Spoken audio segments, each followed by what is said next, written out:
Hi, my name is Joanna. I'm here to tell my birth story of having my son. I have been a mother for a whole year now. So, came to tell my experience, my birth story, what happened, what didn't happen, things like that. Okay, so my son actually turns a year Friday, which will be July 1st. So by the time you guys see this video, it may be done past his birthday. Okay, so after New Year, got pregnant. I was sick most of my whole pregnancy. I don't know how to pronounce it, but it was more than morning sickness. But yeah, so that's what I was dealing with, to the point they had to prescribe me promethazine just to be able to keep food down. I couldn't drink water. I couldn't drink anything with a taste. How pregnant people like ice sometimes. I didn't eat no ice. Ice wouldn't help me. It's like it just gave me more saliva. So the whole pregnancy, I was basically on promethazine, to be able to keep my food down, because anything I ate, anything came back up. Like I could eat a burger this one day and it'll stay down. Then I tried to again, thinking, okay, it'll stay down because I have seen it stay down, but I will have to regurgitate it back up. Yeah, so was prescribed promethazine. Okay, so that did fine. That did fine. So I'm a mother and I work a 9 to 5. So I was still working. My pregnancy, I was still working. And what I did, I'm still at the same job, but I was doing a different position at that point in time. The position I was in at that point in time, I had to stand up a lot, like stand up to do the duties of the position. Okay, so I was always feeling pressure. I will provide clips in this video to show you guys like what exactly I looked like while I was pregnant, and videos of me in the hospital, me having my son, and talk about what's happened, like pick photos maybe of him now. But so yeah, still working. And at 5 months, my stomach basically dropped. If anybody know that term, like you may hear people, oh, you already dropped, like, but most of the time it doesn't happen till people are like 9 months or 8 months. They stomach start to sit lower, like getting ready to go in labor. So that's basically it. 5-6 months, my stomach had dropped already, and I didn't think nothing of it. Just for thinking, okay, I'm just big. I'm carrying a baby, so either it's fluid or it's my baby. Something is big. The baby big, or I have a lot of fluid. Was working, felt a lot of pressure on multiple days or whatever. So one day I was actually on my way to work, and something just in me just kept telling me, don't go to work. Don't go to work. Like, it's like I kept procrastinating about going to work on this particular day. So still kept postponing going to work, kept postponing. So I stopped by and talked to my cousin. Sitting at my cousin's job, we talking. All of a sudden, I feel a gush. Mind you, I'm only 6 months. I feel a gush. So I'm like, why I feel like I just peed on myself. So I was like, my cousin, she has 4 kids, but her water have never broke. Like, she have always had labor without her water breaking. So she was just like, oh no, she was like, don't be talking about your water broke. So I was like, I didn't say that. I was like, I just felt the gush. Because mind you, this is my first child. So I didn't know what a water breaking felt like. So I was like, no. I said, I feel like I peed on myself. Because mind you, by me being sick during my pregnancy, every time I threw up or coughed or anything, I basically peed on myself. To be real about it, I basically, every time I had to throw up, I threw up so hard that I peed on myself every time. Like, if I don't be done already use the restroom, I will pee on myself. Like, I didn't even have to have a full bladder, or felt like I had a full bladder. It would turn out I had a full bladder, and I will be soaking wet by the time I finish throwing up. So I'm thinking, okay, well, I'm not throwing up, but by me being pregnant, hey, maybe I'm peeing on myself. So I was like, so I asked my cousin, okay, I was like, y'all have a bathroom? So went to the bathroom, underwear, soaking wet. Still didn't think about it. I was like, okay. Because I ended up using the restroom.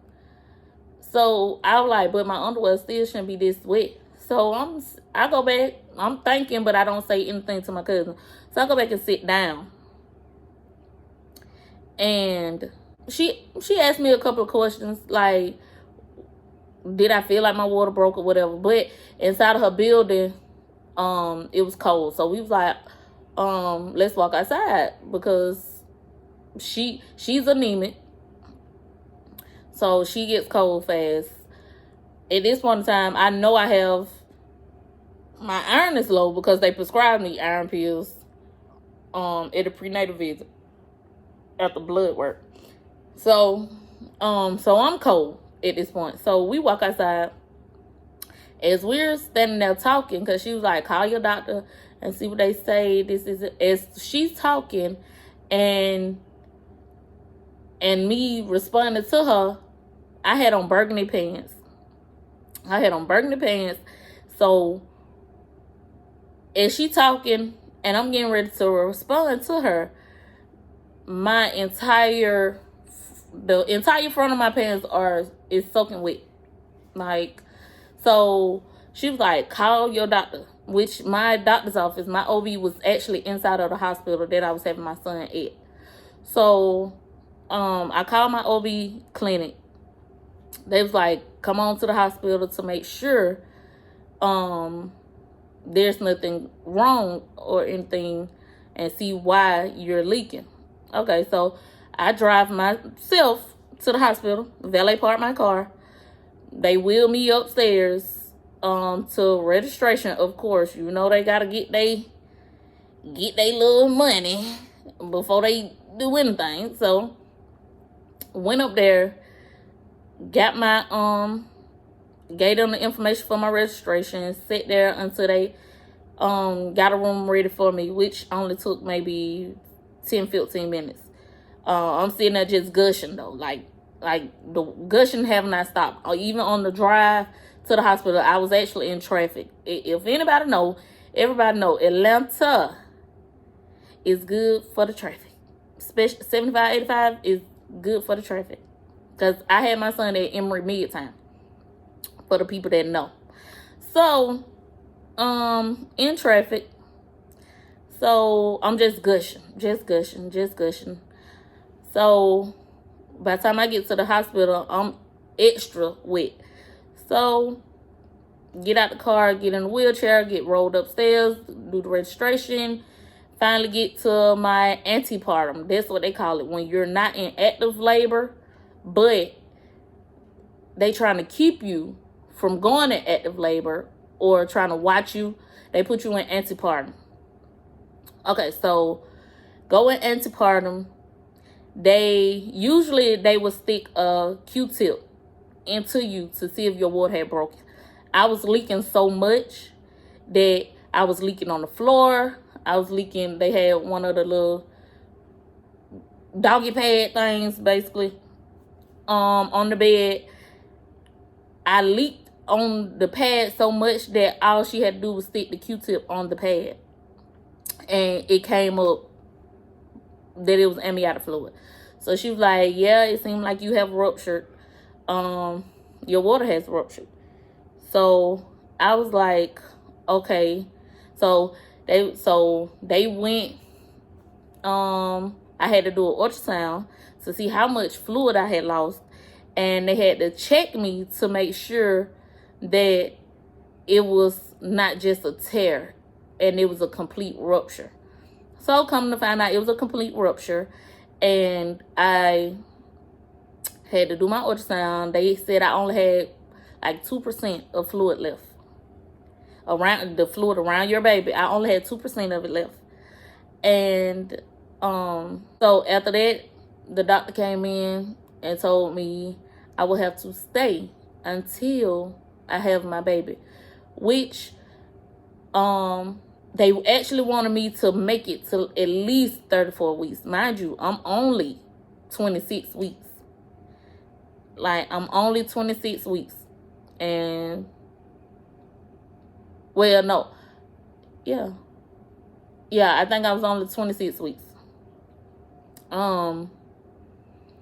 So they wanted me to try to make it to 34. So I was basically on bed rest in this hospital for however long until my baby finally comes. Mind you, I wasn't in no pain. I wasn't even in active labor. My baby was nowhere near, like, my cervix. Like, he wasn't trying to come out at all.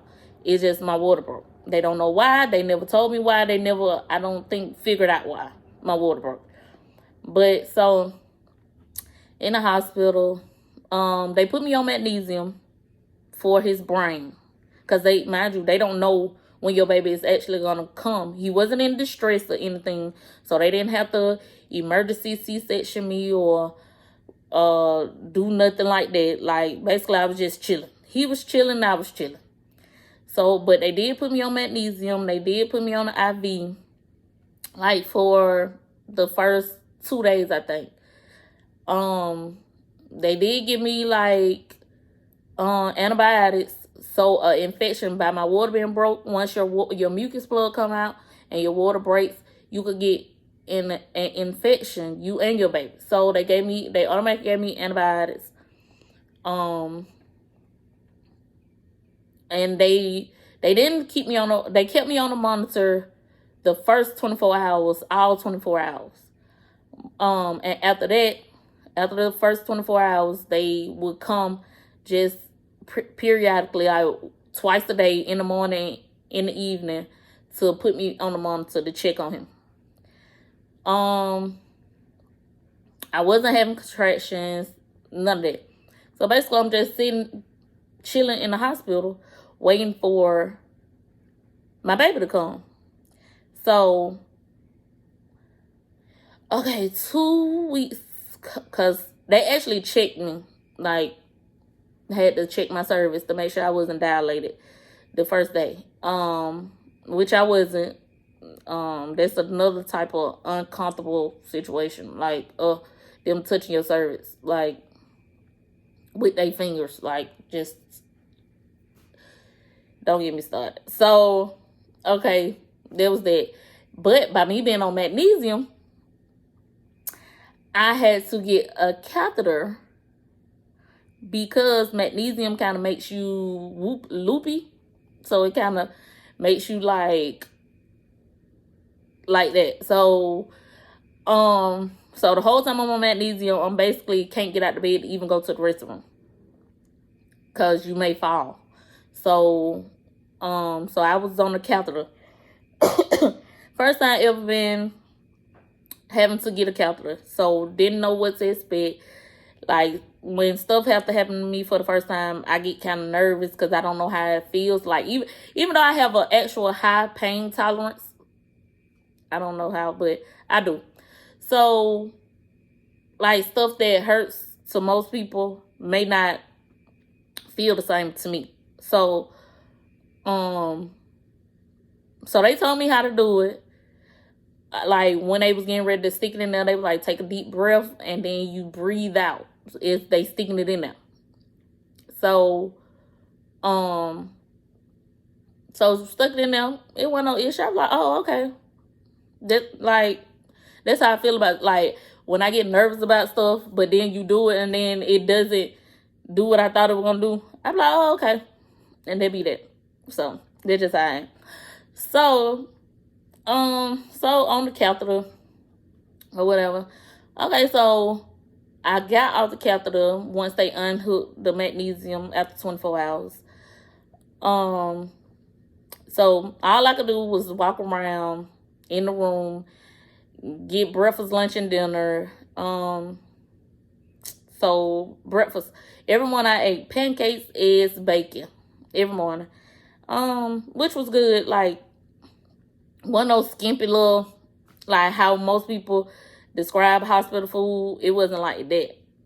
Like, ain't no what is dead and all that. Like, it wasn't like that. So it was actually good. So I ate breakfast, lunch, and dinner. They made sure, because I had to take iron. Mind you, I still have to take my prenatal vitamins, and I still have to take iron while I'm waiting for my son to come. So I had to take, every morning I had to take my iron and prenatal vitamins. So they made sure I ordered breakfast every morning and made sure I eat throughout the day and drink a lot of water. Because even though your water have ruptured, it builds, it keeps forming. Like, the more water you drink, you keep producing amniotic fluid, even though it's still gonna leak out, but you're still producing it. So it helps your baby because you're still producing it. Okay, so to keep you from having a dry labor, pretty much. So okay, so drunk a lot of water.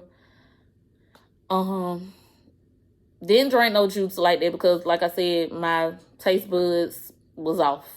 Like, no. So, but the crazy part is, like, the whole time I was pregnant, I ended up getting the little spit thing. Well, you have to spit all the time. So, like, I used to have a spit cup, walking around with a spit cup. And I don't even like spitting out, like spitting. So for me to have to spit, because I cannot swallow it, because if you have that and you try to swallow all of that saliva, it will make you sick. So, especially if you're a person that gets sick. So while you're pregnant, that saliva will make you sick. So you will have to spit it out. Like, people try to eat candy, but for me, all candy did was make me have more saliva. Like, it didn't make it easier for me to swallow because it produced more saliva if I ate candy. So ginger didn't do nothing for me because, like I said, it wasn't morning sickness. So the things that works for morning sickness does not work for what I had. I still don't know the term, but yeah. So yeah, there was that. And so while I was in the hospital, the funny part is I didn't have to spit. Like, not like that. Like, I had to spit every now and then, but it wasn't like that. So, I still had to spit though. But it wasn't like extreme how it was before my water broke. So, so days have passed. Mind you, it's in the middle of the pandemic, pretty much, and they try to make you only have one visitor. Like, so of course his father came to the hospital, but I was switching out between his father and my best friend. They kept trying to tell me, you can only have one visitor, but I ain't listening to that, because you're not gonna tell me who could come see me. Like, if they ain't here at the same time, what's the problem? So, I kept switching out. So, like, he'll bring me snacks and fruit and stuff like that. And my best friend, she would go by my house, give me some clothes, and and stuff to brush up my hair. Because the crazy part is I had just had a birthday, which was Mother's Day last year. So I had just had my birthday. I had box braids. The week before my water broke, I took my braids down. My water broke, I think, June 16th, I think. So, so I had just took my braids down. So I went to the hospital looking like a chicken. The same little runchy little tail back there. That what was going on. That what it was giving at one side. So I was like, okay. So I had to make sure I had a brush, comb. I had to make sure I kept the baby hairs on fleek, even though I had a little pony back there. So, okay. And so time went on. Okay, it's June 30th. I started cramping. Well, no, I say June 29th. I started cramping, like at night. Not cramping bad. It wasn't even like, and I have always been a person that had bad cramps. So, for my cycle. So, like, in middle school, like, my cramps used to be so bad, I couldn't sit down or stand straight up. And I used to have to go to the nurse office because it literally made me sick when I cramped. That's how bad I used to cramp. Like, I would throw up because of my cramps. So I have always had bad cramps. So I have always told myself I probably could tolerate the feeling of contractions. I was like, because I have always had bad cramps. So I was like, maybe I could tolerate contractions a little better. Okay, so which was wrong, all wrong. I was thinking all wrong because there's something, contractions, there's something different. But I'm finna get to that. And so, okay, so, but I was cramping, but like, it wasn't like no uncomfortable cramps. It was like livable. I know I feel pressure basically in my uterus. So I slept through them. Okay, so June 30th, the next morning, I was still cramping. But it still was mild, like, wasn't in no pain, wasn't uncomfortable. So, and my best friend just so happened came by that morning. And she was like, so she sat there with me and she was like, you okay? I was like, yeah, I'm just cramping, but I'm good. She was like, don't be going in labor. And I be done left here. So I was like, no, I don't think you're dead. This is in third. So the nurse came in and I told her, I was like, I've been cramping since last night. So she was like, why you didn't tell nobody? Why didn't you? I was like, because it wasn't major to me. In my mind, it's not major to me. Mind you, this is my first child, so I don't know. Like, did I supposed to tell y'all every time I have a cramp? So, or I'm cramping or whatever. So I'm like, and it wasn't like I was in pain cramping. So I was like, this can't be labor. So spoke too soon. Okay, so come about maybe 12:01 in the afternoon. They gave me like the cramps kind of picked up a little bit. Not unbearable, but they was uncomfortable to the point. It's like I wouldn't go to sleep, like take no nap or anything. So they gave me something in my IV to like take the edge off, which it took the edge off, but it didn't take the edge off long. It probably lasted maybe 20 minutes. So that little 20 minutes, I tried to take a nap. Okay, mind you, that's 1 and 2. So once it wore off, I was all by myself. Like, by this time, my best friend had left the hospital.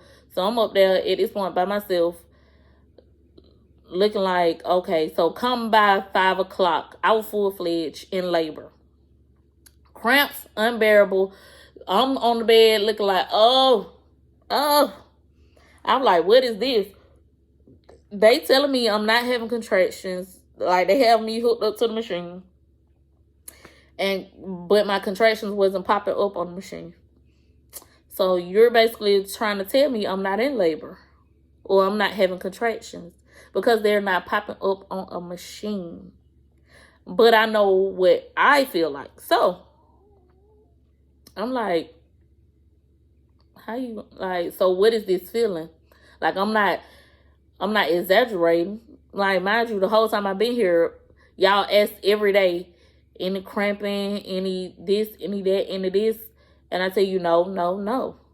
So now, if I'm telling you I feel some type of way, why y'all don't believe it? So, kept telling me I wasn't having contractions. Kept telling me I wasn't having contractions. Checked my cervix. I wasn't dilated. Did they check my cervix once before? No, I don't think they checked me at all. Until later. Okay, so I'm just going through the contractions. Mind you, I'm hooked up to an IV pole. So I have to roll in the bathroom with the IV.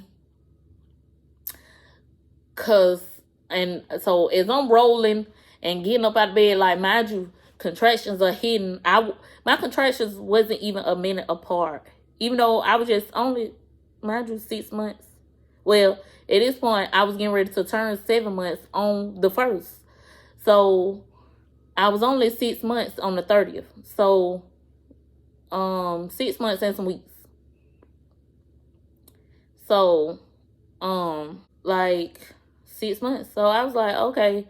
So I'm holding on to the pole like, oh my God, like I'm trying to walk and contracting, it's just tightening up, So I'm like, oh my God, like I could, like, so I had to stand there for however long they were going to last and then try to make it to the bathroom because, like I said, they was less than a minute apart. They wanted me to time my contractions, what they called, I wasn't contracting, but they was telling me to time whatever was going on with me.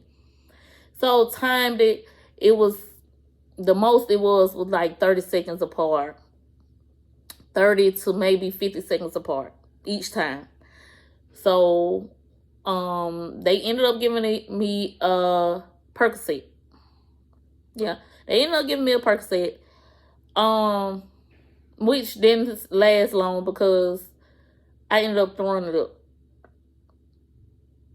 They say, I have heard, once you throw up, you know you're in labor. But it's like I had, like, my stomach was doing whatever, like, bathroom wise, like not even the contraction part. It's like I had to use the bathroom and do the number 2. So I was like, I gotta go to the bathroom. Like, I ain't thinking about pushing no baby out.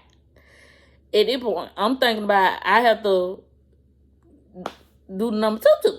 So went to the bathroom, do the number 2, sit on the toilet, and then all of a sudden I'm throwing up. So I got the bathroom trash can, and I'm sitting on the toilet.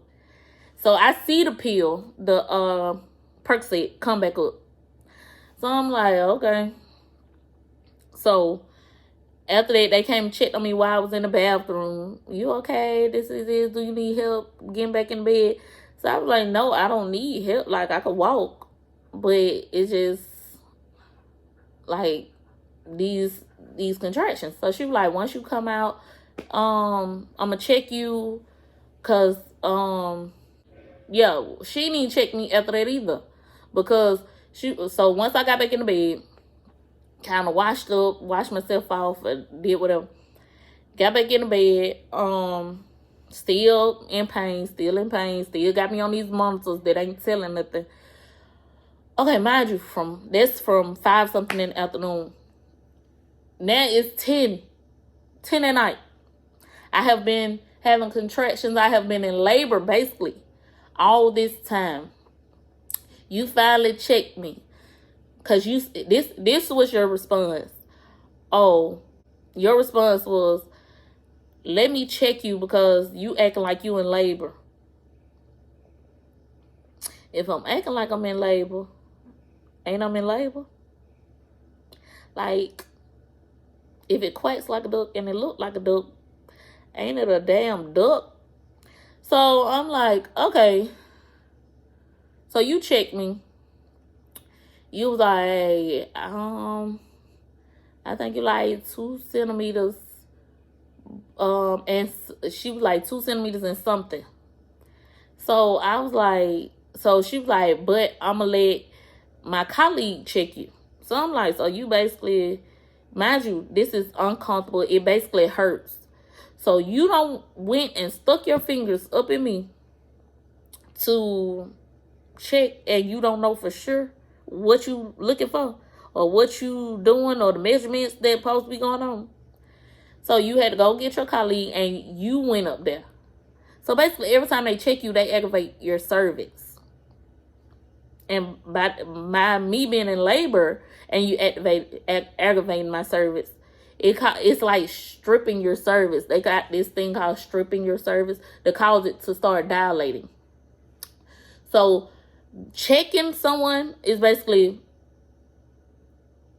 causing their cervix to dilate, because you're trying to check to see if they dilate. So basically you causing it to dilate once you done check a person that's already contracting. So you did that, and you went and got your colleague. She came. I guess her fingers was so big that 2 of her fingers equals 3 centimeters. So when she checked me, she was like, oh yeah, she's 3 centimeters.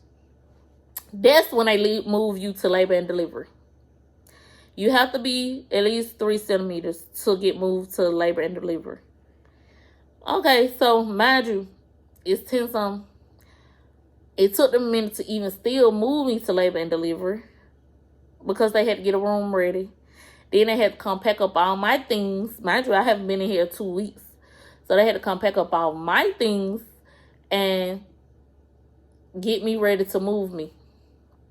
I had to get in a wheelchair and have contractions at the same time while they rolling me to labor and delivery. Okay, so I get to labor and delivery. It's probably like 11 something at night. Okay, I get in there. I'm asking about the epidural at this moment. Yes. I'm asking about the epidural. It's like, we have to see how far you have dilated because we don't want to give it to you too early. Okay. So they was like, but we could give you something else for the pain. So it's either, so she was like, but we have to check you first to see which one we're going to do. Okay. So come in, check me. I was still on, mind you, they had just checked me in antepartum. So now I'm over here at labor delivery. You're checking me again. I'm still 3 centimeters. So you like, we're not gonna, we trying to see if we're gonna order the epidural and or just give you something else. This after you done check me. So y'all still trying to figure out what you guys are gonna do for me. So y'all start me back on the magnesium.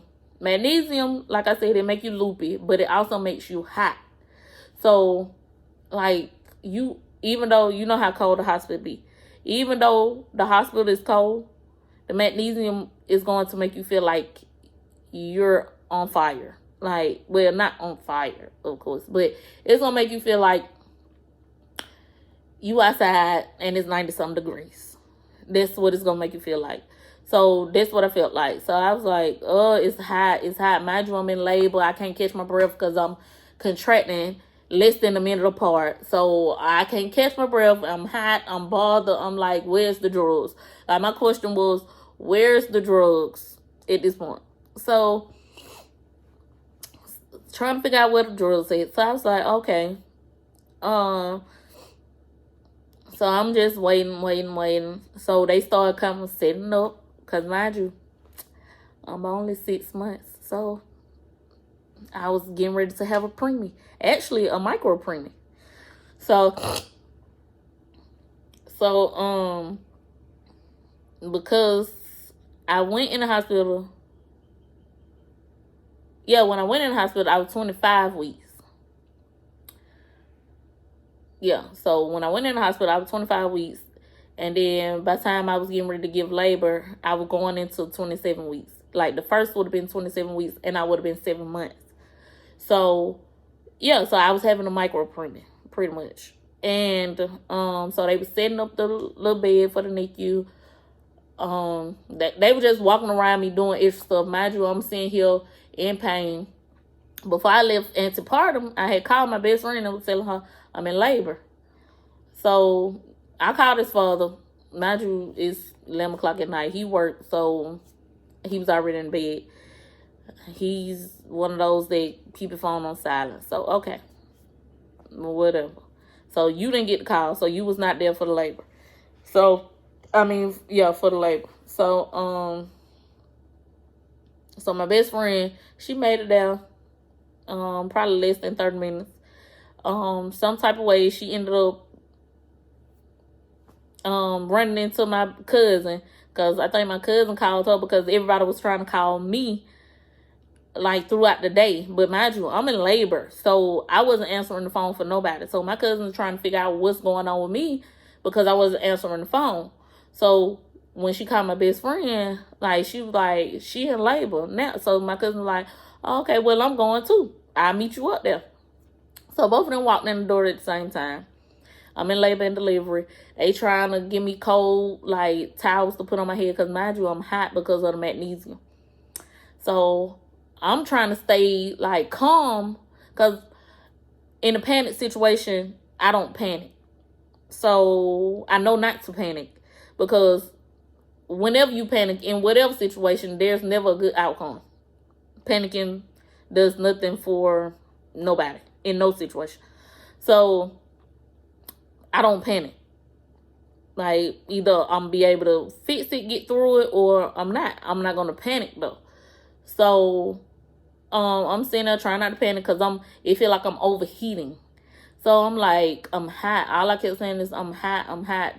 So, they kept bringing me different rags to, like, put on my head and this and the third. I'm like, okay, where's the drawers? At the point, I'm like, okay, where is the drawers? Okay, so they ordered the epidural because they end up coming back checking me probably maybe it was like right before 12, I think. Like it's probably like at this point it probably was like 11:45. They came back and checked me.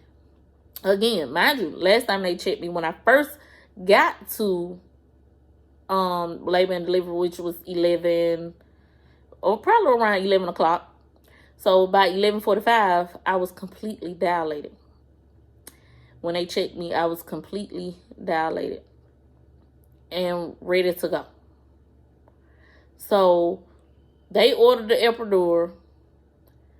Well, they had already ordered the epidural just in case. But so when she checked me, she was like, "Oh yeah, where's the epidural? Like, is the epidural on the way? This is in the third." Okay, so the epidural didn't get that till probably 12. What? Probably 12, 10. Yeah, probably 12, 10. So I'm getting ready. I'm ready. Like who be ready for the epidural? Like people be asking for the epidural, but who actually be ready to get that needle in their back? So, but mind you, like I said, my pain tolerance is totally different from people. So people like, oh, it hurt. Oh, this hurt. Oh, this hurt. But needles don't hurt me. Like shots have never really hurt me. Like even as a child, shots didn't hurt me. The thing that hurt to me is when they prick your finger. That's what hurt to me. But a shot don't actually hurt me. So I'm ready. I'm like, okay, I'm ready. They were like, you gonna have to hold still and this and that. Mind you, I'm having contractions back to back to back to back. So I had to relax myself, center myself to be able to hold still within these contractions that's coming back to back. I get myself together and to be able to hold my composure. Do you know these folks is still trying to put this monitor on me to check my baby heart rate? My baby ain't in distress. So y'all check it for no reason. Like they trying to find the heartbeat because they got the monitor. Mind you, at this point in time, my baby is down there trying to come out. Because for the most part, if your water break early, if your water break, period, but if your water break early and they try to keep you in the hospital, you only got at the most 3 weeks before your baby try to come. It don't matter what they try to do for you. It seems like you only have 3 weeks. Mind you, I only made it 2 weeks. The max is about 3 weeks. So most of the time, people can only go 2 weeks. And then next thing you know, they're in labor. Okay, so my baby is fine. He's naturally coming down because my body is now rejecting him, basically trying to push him out, which a woman's body do. Like, that's what labor, it knows what it has to do, and that's what it was doing. So his head and stuff was already in position, ready to do what it do. So once that happened, so y'all started trying to check. Y'all got the stuff not down there because he's down there, but y'all still checking up here. So I'm like, do y'all have to do this now? I literally asked them, y'all have to do this now? I can't get my epidural first. So they was like, we got to find his heartbeat. I was like, but now? So they finally give me the epidural. All I feel is pressure, like, in my back. I don't feel no needle. I don't feel none of that. All I feel is pressure, because it's like, okay, it's like the needle going into your back. It just feel like maybe your spine is separating. That's what it feel like. Like, it don't, to me, it don't hurt. It just feel like it's putting pressure, like, on, like, something separating that's held together. And if you separate, it gonna feel like pressure. That's what it felt like. So once they put the fluid in me or whatever, okay, they was like, don't lay down yet. Mind you, in the midst of me getting my epidural, and after the lady pulled whatever out and left whatever in, they were like, don't move yet. I was like, and at this point in time, I'm still sitting there on the bed sideways, and all of a sudden I feel like I have to lift up because I felt like I had to push, because his head is like coming through my cervix at this point. Like, his head is through my cervix. Like, basically, I'm almost sitting on his head because he's there. So I'm lifting up off the bed because, like, mind you, the epidural take about 10 minutes to kick in. So you still in pain or whatever. So I'm like, oh. So it's like I had a whole bunch of pressure in my butt. Okay, so finally they told me to lay like sideways, from sitting up to just laying sideways. Not on my back, just lay side. So they were still doing whatever. They were like, I'm going to tell you when you could turn over. Okay. So they finally told me to turn over. Then they were like, slide. They told me to try to slide. Mind you, I didn't go numb from the epidural. Like, the most the epidural did for me was take the edge off. The most the epidural did for me was take the edge off. And so I slid up the bed, like, well, it slid down the bed, like, all the way to be able to put my legs in the stern. Like, I put my own legs in the sterns, because I wasn't numb. Like, my legs didn't go numb, none of that. So the most the epidural did was take the edge out. So now I'm ready to push. Like, she checked me, because at first she was like, do not push. Do not push. So she down there checking, whatever, however. Which, I'm going to insert clips. I'm going to insert these clips for y'all, baby. So, of course, I was looking ratchet. Had a bunny on. I had a bunny on. That's how my labor and delivery went. A bunny. Like, because my hair, I didn't have time to brush my hair because I was in labor the whole day. So I had a bunny on. So once she checked to make sure, because they tell you not to push because they don't want you to tear, they don't want you to do all that. So I'm holding basically the natural flow of labor. Like, my body is pushing. I have to hold back that pushing to not push. So, like, I could feel the pressure of having to push, but I had to hold it and not push. So So eventually, once the doctor, it wasn't my OB, of course, because most of the time people OB is not at they delivery. Because you don't know what time you're going in labor. So if your OB is not even on the clock, most likely your OB, like, they could call them wherever they at. And I think my OB, yeah, she wasn't at the hospital at all. She worked during the day, not at night. So, I don't know what happened with them calling her, but I don't know. I don't think they had real time to even try to get her to the hospital. So it was another doctor that delivered my son. Which she did a good job. She did. So she was like, after she checked or whatever, she was like, you could push whenever you're ready. She was like, when you feel pressure, push. So I pushed 5 times and my son was out. He was out in 5 pushes. That's how far he had came down. I had basically naturally got him through my cervix before the epidural. Which half of the time, most people, it like around that time it be too late, like, for them to want to give you an epidural, but them not knowing I guess he was down there already. Cause when she checked me, and I was fully dilated, she was talking about I could feel his head. So I guess just that fast he came through completely. So so I pushed. He came out 5 pushes. They laid him on my chest, my little baby. He was so little, and it was 12:20 in the morning. I turned 7 months, 27 weeks. It was the 7th year of my mom's anniversary, death anniversary. Yeah, so like 7 to my family is a bit, well, my mama and my kids, I mean, not my kids, but my mama and my mama kids.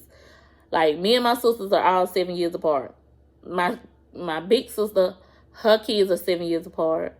And my middle sister has 7 kids. And I had my son at 7 months. He was 7 months on the 7th month, because July is the 7th month of the year.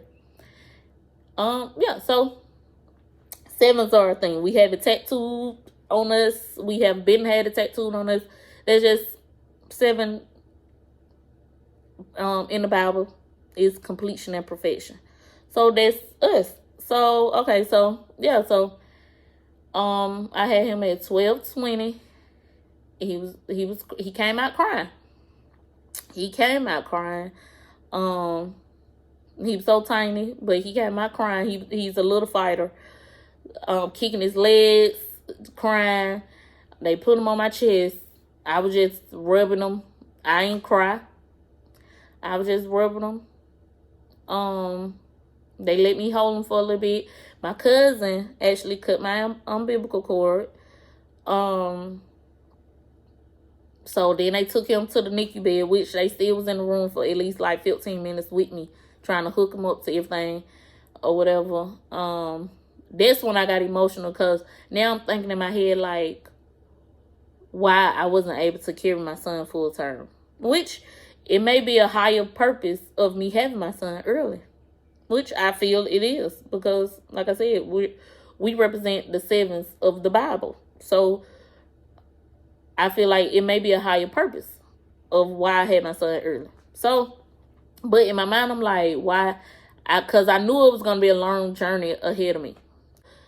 They go take him to the NICU. I finally get to go to sleep. Mind you, they come unhook my epidural, because at this point I don't need it. They had just put it in and they took it right back out. So I was like, okay. So they asked me, did I want something to eat? They gave me a sandwich. I instantly didn't have to spit anymore. And I had heard people like, once you have your baby, that spitting is going to go away. And it instantly went away. So I was like, that's weird, but okay. So they asked me, did I want a sandwich? They bought me a sandwich. I ate the sandwich. I took my cousin left because she had to go to work the next morning. My best friend, she stayed. So we was in there asleep. They came and got me.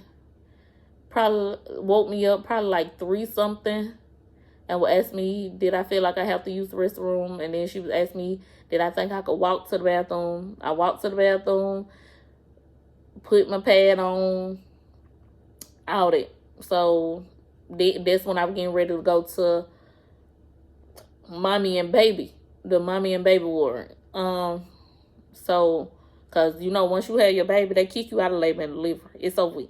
You can't stay there. You ain't gotta go home, but you can't stay in labor and delivery. So I leave labor and delivery, go to mommy and baby. So I went down, went to sleep. They came in feeling on my stomach, of course. Trying to monitor the bleeding after you give birth. So everything was normal. They started helping me. Well, I went to sleep. They was like, get some sleep. This is in the third. So went to sleep, but I was back up. Mind you, they still come in as if you haven't even had your baby yet. Like, they still come in every so many hours. I still had to take my prenatals and my iron, even though I had just had my baby, because I had to breastfeed.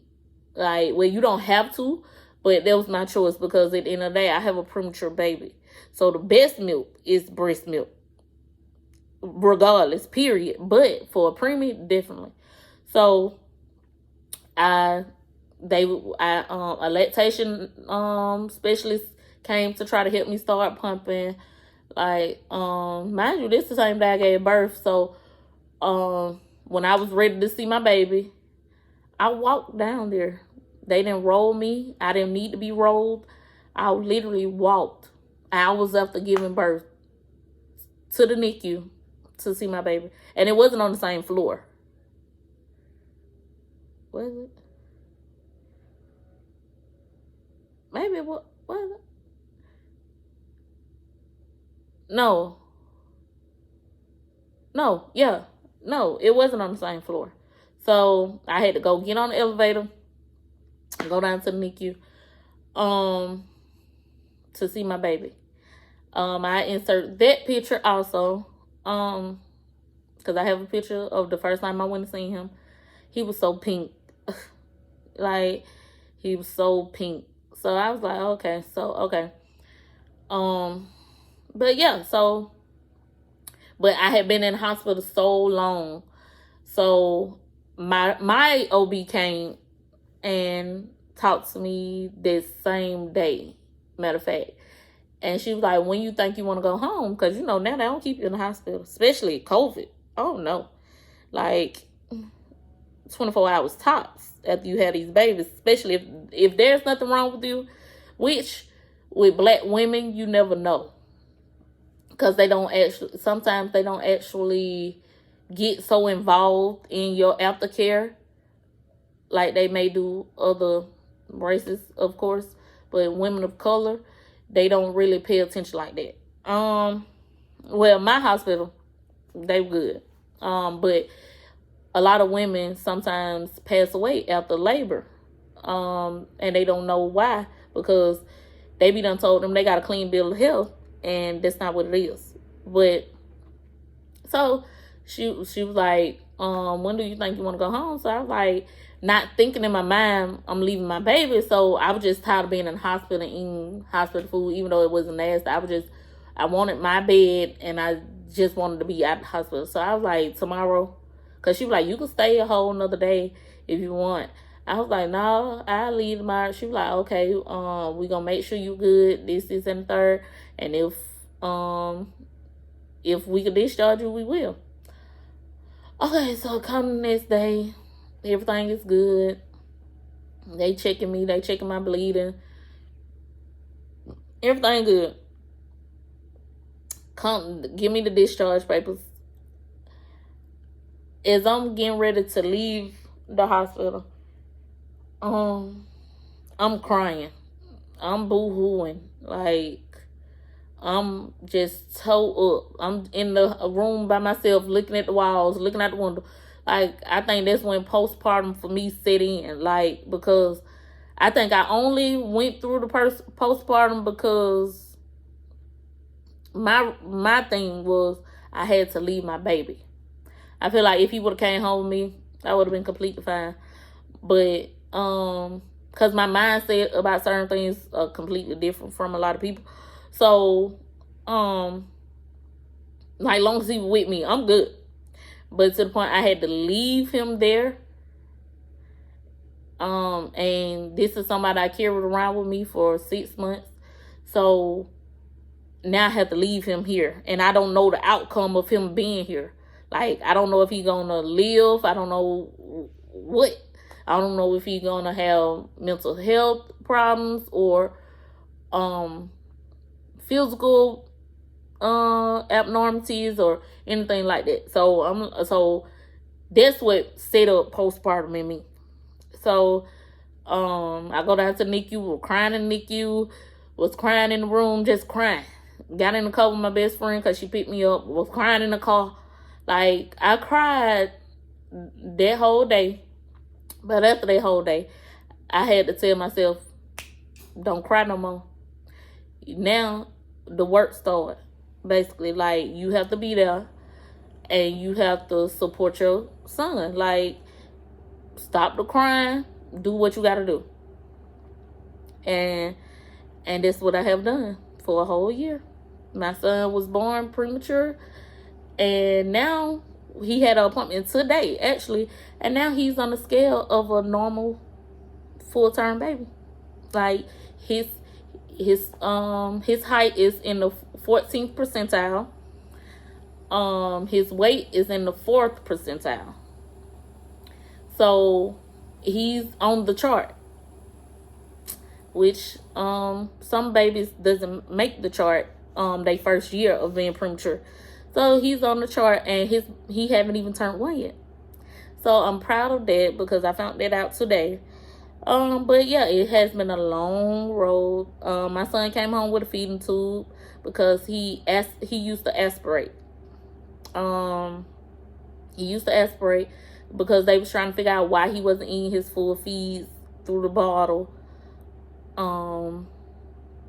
Because he had been off oxygen. My son, I don't think, was even on oxygen nothing but maybe a month. Like, from the CPAP machine to the cannulas, a month. Like, at first he was on the vibrating thing that helps them vibrate to keep their lungs doing whatever. Then he was off that, and then he was on the CPAP bubble machine, which is that thing, and it sounds like it's bubbling. He was on that, and then he had the little cannula, the little things. He was on that, and then probably like a month he wasn't on that one. All he had was a feeding tube. So yeah, but I will come back and tell about the feeding tube situation, because we still dealing with that. So that's a whole nother story time. So please stay tuned. Please like, comment, and subscribe to my channel. I am a new mother. I am a new YouTuber. So please support. I got so many more stories. I may do probably not mukbangs because I like to eat, but I don't know if I like people watching me eat. But so yeah, so I'm just bring you probably vlogs, story times, because I have had this J-Bay from the A. So I have had a lot of stories to tell. So just come on back, subscribe, like, comment, and I'll see you next time. Bye.